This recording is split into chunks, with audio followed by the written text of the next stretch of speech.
नमस्कार दर्शक बंधु सुदेशना न्यूज को स्वागत करुच्ची मु विश्वजित।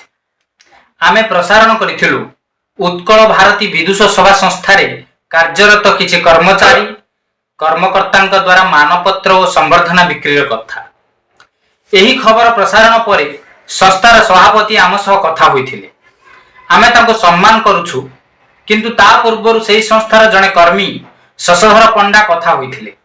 से कहिथिले कार्यक्रम बातिल हेबा सह टंका मागिथिबा सौदामिनी त्रिपाठी को परिवार रु बहिष्कार करा जायछि, किंतु ताहा हेला मिछ कथा। एक मीडिया चैनल को मिछ और भूल तथ्य प्रदान करिसंती बोली सुदेशना न्यूज अवगत होई सारिछि।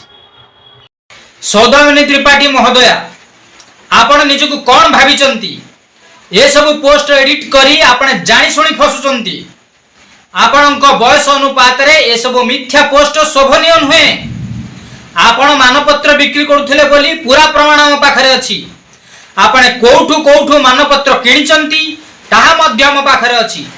निजको निर्दोष प्रमाणित करबा को जाई एक संस्था नाम रे निजे एडिट करी एमिति पोस्ट करूचंती। लाज लागुनी आपणकू? आपणकर संतान संतति आपणक ठारू एही शिक्षा करिवे? ए पोस्ट एमिति एडिट केबे सुदेशना प्रमोद साहित्य संसदर नुहे। आपणक पछरे ए सबर कार्यर प्रोत्साहन किए ताहा मध्य आमे जानु।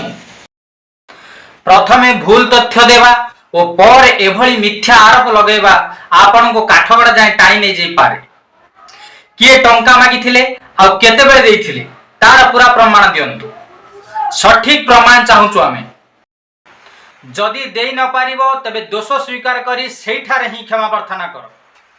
न हेले आमे बाध्य होई संसद और न्यूज चैनल परिवार तरफरु एफआईआर देवा पई बाध्य हेबे।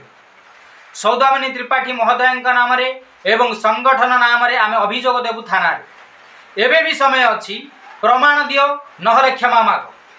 आजि नहले काली सकाळु आमे एफआईआर दायर करिबु। काली सकाळ 9टा पर्यंत अपेक्षा रहिलु। जदि किछि प्रत्युत्तर न आसे तेबे आमको दायी करिवे नाही। पुलिस तार इन्वेस्टिगेशन करिवो। रहुचु, नमस्कार।